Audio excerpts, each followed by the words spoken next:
Oigan, es que la verdad no entiendo cómo el tema para la clase, o sea, cómo surge la economía, de dónde viene, ¿me pueden explicar? Ay, gorda, bueno, pues yo digo que vayamos yendo a la U porque es un tema súper largo porque toda la historia de la economía viene desde mucho tiempo atrás, entonces vamos yendo. Sí, es más, la economía viene de la antigua, desde Grecia. Entonces, si quieren, vamos, yo voy llamando a unos amigos que ellos nos pueden explicar más. Vamos y lo recogemos. Listo, de una. Vamos. Ay, ahí está Aristóteles y Platón, súbanse. Buenas tardes, Ana, ¿cómo estás? Hola, ¿cómo estás?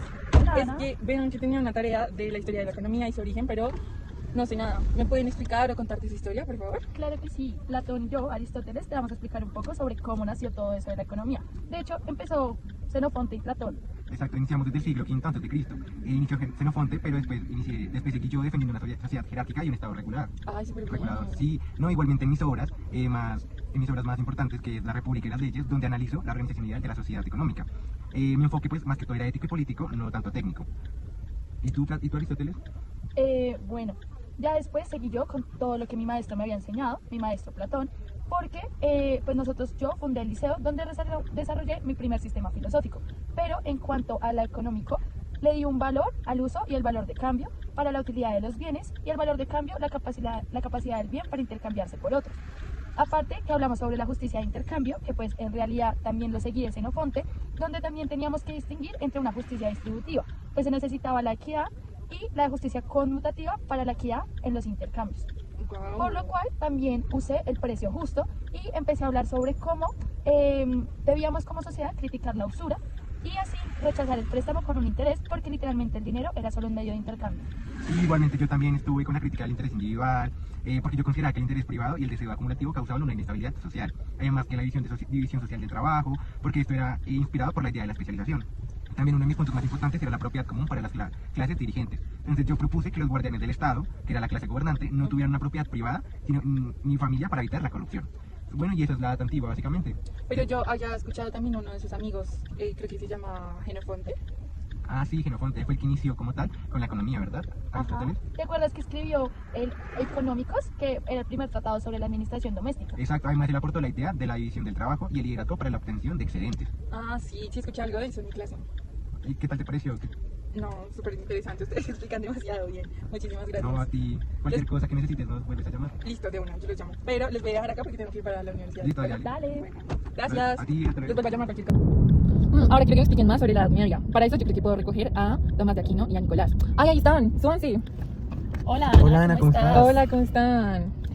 Bueno, Ana, para saber un poco sobre la Edad Media, tienes que saber sobre la escuela escolástica, Ujú. que pues la verdad, los aportes de esta escuela giraron en torno en relación al clero-hedonismo y había una gran importancia con la ética y pues con todo el tema religioso.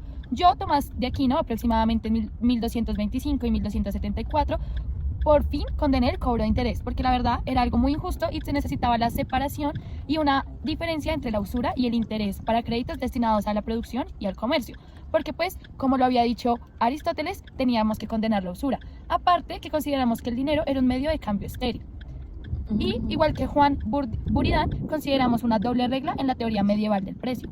Bueno, y yo, Nicolás de Oresmes, llegué en 1323 y yo era un alumno de Buridan. Y entendí que la moneda tiene un valor depende del contexto económico de la sociedad. Además de esto, elaboré la distinción entre lo que era también la usura, que era el préstamo para consumos, e interés, que era préstamo para protección y producción de comercio. ¡Ay, súper bien! Sí, ¿tú sabías algo del tema antes? No, la verdad es que lo tenía muy flojo, por eso las necesitaba de ustedes. Pero muchísimas gracias, de verdad aprendí un montón. No, esperemos que te haya quedado muy claro. Y en la transición de la edad moderna, de la edad media a la moderna, vas a aprender muchísimo más. De hecho, la vez pasada me encontré un historiador que te puede explicar un poco mejor el Sí, tema. ellos son súper buenos, ellos te van a explicar todo. Ah, ok, bueno, muchísimas gracias. Ahorita los recojo entonces a estos historiadores que me dices y ya para llegar lista a la universidad. Claro que sí. Muchas Chao. gracias. Que vaya Los voy a bien. dejar acá. Dale, muchas Que Dios te gracias. bendiga. Igualmente, que les vaya bien. ¿Saben? Me quedo sonando lo de la transición de la Edad Media. Yo creo que voy a recoger a los historiadores que me dijo Santo Tomás de Aquino. Ay, aquí están, súbanse. Hola, Ana, ¿cómo estás? Hola, Ana. Hola, ¿cómo están? Bien. Esperamos que te estén ayudando un montón para tu tarea y también por eso necesitamos hablar sobre la transición de la Edad Media y la Edad Moderna. Todo comienza como tal en el siglo XV, donde aparece pues está el sistema feudal y la economía señorial autárquica. Y esta comienza a romperse con la apertura del comercio con el Oriente. Esta economía autárquica era un sistema económico que se caracterizaba por la autosuficiencia, la producción agrícola y la jerárquica social, donde cada feudo, porque pues como te explico, estaba la economía feudal, buscaba cubrir sus necesidades básicas con sus propios recursos y así minimizando las transacciones externas. Aparte, la fisiocracia, que empieza a aparecer a mediados del siglo XVII-XVIII, se centra como tal en que la tierra es la única fuente de riqueza y propone mejoras fiscales basadas en la capacidad productiva de tierra, para que así esta empiece a mejorar y así se empiece a aumentar la economía para todos estos pueblos. Sí, igualmente también entra Francois, que en 1694. Este desarrolla el Tableau économique y es el precursor de la teoría del equilibrio general, que se considera la primera escuela en aplicar un razonamiento científico a la que es la teoría de la economía. De igual forma, también, como dijo mi compañera, la agricultura pues, era la única fuente de riqueza en la fisiocracia y se introduce la idea del orden natural y del laissez-faire, que es dejar de hacer y dejar de pasar. Ok, muchas gracias. Ustedes saben mucho. Yo creo que ahora sí yo estoy súper preparada para mi trabajo de la universidad. Entonces, pues, gracias. Yo los dejo más adelante. Sí, por favor, ¿nos puedes acercar ahí a donde están nuestros compañeros? Listo. Bueno, ahora quiero saber sobre la economía clásica y para eso yo creo que puedo recoger a Adam Smith y a otro historiador. Bueno, ahí están. Súbanse, vamos. Hola Ana, ¿cómo estás? Hola, ¿cómo están? Bien, yo soy Adam Smith, el padre de la economía moderna. Y como debes saber, fui muy importante con todos mis aportes para todo este tema, porque yo destaqué la importancia de la individualidad y el libre comercio, así como los mecánicos automáticos de la mano invisible, que la verdad fue un fundamento muy importante para un desarrollo económico. Igual que la división del trabajo, donde se consideraba el capital divisible en capital circulante y el capital fijo. Aparte que yo definí la renta como el precio pagado por el uso de la tierra.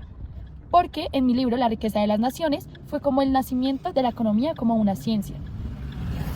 Sí, además después sigue Víctor Ricardo, en 1772 hasta 1823, en aquel él desarrolla los principios de economía política y de tributación. También desarrolló la teoría del valor del trabajo y además introdujo lo que es la ventana comparativa en el comercio internacional. Después de él sigue Thomas Malthus en 1766 a 1834.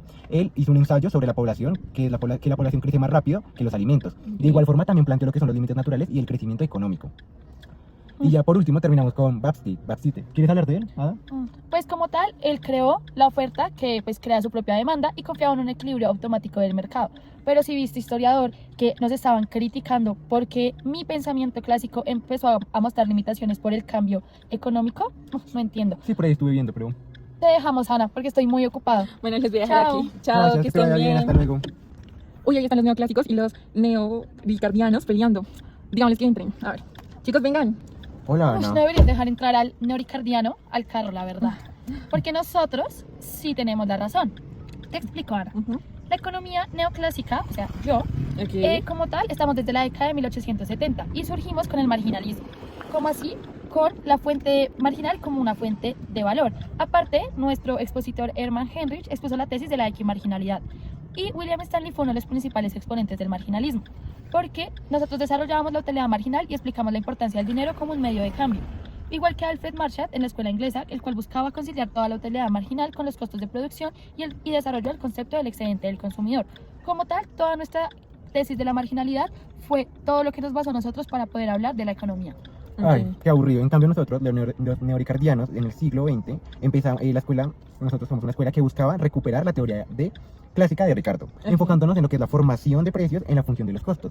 De igual forma, con ayuda de Piero Sraffa, en 1898, quien es una figura muy central, propuso un sistema donde los precios y las tasas de ganancia se calcularan simultáneamente. Ok. Entonces, ahí tú verás a quien le das la razón, pero por lo que veo, confías más en nosotros, ¿cierto?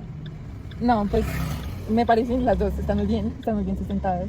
Yo creo que les puedo dejar acá adelante. Sí, no quiero estar más con él. tampoco quiero Chao. compartir. Chao, que te les vaya vaya bien. Bueno, ahora sí ya recoger a Carlos y Estefanía que me están esperando. Súbanse. Ay, ¿cómo te ha ido? ¿Qué tal? Bien, algunos estuvieron bien, explicaban muy bien, otros estaban muy cansones, pero bien. Sí, Pero bueno, ¿Has aprendido? sí, la verdad es que ¿En qué quedaste? en la pelea entre los neoclásicos. Ah, bueno. ok, es que digamos, ahí ya empezó en el siglo XX, empieza a ver como todo el tema de la competencia imperfecta, que pues en realidad es un fallo de mercado. Y Ok. puedes encontrar que se dividen los monopolios, los oligopolios, los oligopsonios y los monopsonios. Ok. Que la diferencia entre estos es que unos se van porque hay muchos vendedores, pocos compradores, o en el otro hay muchos compradores, pocos vendedores. Y esto crea una falla en el mercado porque pues no se puede tener una competencia perfecta entre los vendedores. Entonces todo esto empieza a surgir desde el siglo XX. Sí, ahí entra quien es Agustín Kaunor en 1801, que pues fue el que realizó los primeros estudios sobre monopolio y duopolio. Después entra Edward Chamberlain en 1899, Ok. que también, pues él junto con Joan Robinson desarrollaron teorías de lo que son la competencia imperfecta y monopolística. También después entra Paolo en 1820, quien estudió lo que es la determinación del precio en mercados oligopólicos concentrados utilizando los conceptos clásicos. Y aparte no puedes olvidarte como de todo lo que pasa en la década de 1930, que pues empezó a tener pues la Gran Depresión que pues como sabes es como el punto más bajo de la economía. Ok. Entonces ahí se necesitaba el estudio con determinación del precio en los mercados oligopólicos concentrados y así utilizando los conceptos clásicos para buscar una mejora y así salir de la depresión económica en la que estaba pues como tal a nivel mundial. Ah, ok. Y ahí podemos hablar también un poco sobre la economía del desarrollo, que pues como tal ya empezó a argumentar a favor de la intervención estatal y la protección de la industria naciente para abordar las desigualdades. Y ahí ya te acuerdas, digamos, como de todas esas figuras importantes. Sí, esas figuras eran Hamilton, era Bolívar, Reynish, Caldor. Todos Ajá. ellos atribuyeron mucho a lo que es la economía hoy en día. Porque Con se el necesitaba desarrollo. esa intervención del Estado, como teniendo políticas fiscales, monetarias, del exterior y las políticas de renta, porque esas son como las formas en las que el Estado puede intervenir para así ayudarnos a mejorar nuestra economía o a tener un control sobre esto. No, igualmente también surgieron teorías del centro de periferia y la dependencia económica. También propusieron unas varias sustituciones de importaciones y una inversión pública, una infraestructura mucho mejor y todo eso. Ah, ok. No, ya me quedó súper claro. Sí, no, ya solo te falta para terminar lo que es el socialismo, ya lo último de la economía. Ajá. Y listo. de hecho, hace poco en la esquina había Karl Marx, entonces tal vez lo puedas recoger. Antes de irte ya la voy ya. Y ya Ajá. tienes tu no. trabajo hecho. Listo, gracias. Bueno. Les voy a dejar acá y ya recojo a él y nos vemos en la ULS, ¿parece? Sí, nos Dale, vemos ahorita. gorda. Dale, Que les vaya chao. bien, chao. Bueno, ahora quiero aprender sobre el socialismo y para eso Estefanía me había dicho que recogiera a Karl Marx. Entonces, súbanse. Buenas tardes, Ana María, ¿cómo vas? Hola, bien. ¿Y ustedes? Hola, Karl. Hola. Necesito que me expliquen, por favor, sobre el socialismo. Bueno, primero, antes de hablar de él, necesitamos saber y hablar sobre los socialistas utópicos, Ok. que todo empieza a mediados o empezando el siglo XIX, en el cual autores como Robert Owen o Saint-Simon proponían sociedades cooperativas con una propiedad común y reformas sociales sin una revolución. Ahí es cuando entro yo, en 1818 y más o menos como hasta 1883, con pues, mi primera obra, El Capital, en 1867, que es un análisis estructural de lo que es el capitalismo. También hablo mucho de lo que son las luchas de clases, el plusvalía, la alineación y las crisis cíclicas como características de este sistema. De igual forma, propongo una economía planificada sin una propiedad privada de los medios de producción. Ya después de esto va el socialismo científico, que aquí mi compañera pues, va a explicarte un poco más de él. A diferencia del socialismo utópico, el socialismo científico sí se basaba en el desarrollo del materialismo histórico, con la historia que es como una lucha entre las clases sociales, y la economía es el motor de la historia y debe estar bajo un control colectivo. Era muy importante para el socialismo científico que esta lucha por la economía se hiciera de manera revolucionaria, y es por eso que incitaba a las clases, que pues siempre lastimosamente se han dividido por clases altas y bajas, incitaba a que todas esas clases bajas salieran a pelear por un mejor modelo económico que también los ayudara y que los complementara para que ellos también pudieran salir de esa clase social. Y ya creo que esto es todo por el socialismo, ya es lo último en el momento de la economía. Esperemos haya quedado muy claro y hayas entendido todo. Listo, muchísimas gracias. Les voy a dejar acá. Sí, porque Estefanía y Carlos nos recomendaron mucho que te ayudáramos en todo. Ay, Esperamos que te gracias. haya quedado súper claro como toda la historia y cómo empieza desde la media Antigua. en Grecia, desde la antigua y hasta ahorita, que claramente seguimos con muchos avances, pero para tu tarea lo vamos a dejar hasta acá. Listo, muchísimas gracias. Que les vaya bien. A ti, hasta Chao, luego. Ana, que estés muy bien. Ahora sí me quedó súper claro para mi tarea, mi clase. Yo creo que ya voy derecho para la universidad y me voy con Carlos y Estefanía.